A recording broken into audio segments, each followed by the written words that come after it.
ఈరోజు సెప్టెంబర్ 1,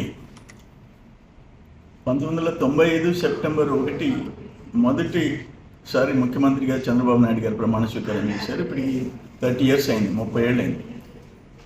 అంటే అప్పుడు ఆయన బ్రాండ్ జన్మభూమి 2020 అక్కడున్న సైబరాబాద్ సిటీ, ఇవన్నీ ప్రజల వద్దకు పాలన, ఇవన్నీ ఆయన ఆ 3 terms చూసాము. ఇప్పుడు 4th term. ఆ 3 termsలో నేను మినిస్టర్గా ఆయనతో కూడా పనిచేసే అదృష్టం నాకు కలిగింది. ఒక సుస్థిర పాలన, టెక్నాలజీ, ఒక భవిష్యత్తు, ఇవన్నీ ఆలోచించిన ముఖ్యమంత్రి నేషనల్ ఇంటర్నేషనల్లో ఒక బ్రాండెడ్ చీఫ్ మినిస్టర్గా చంద్రబాబు నాయుడు గారు పేరు తెచ్చుకున్నారు.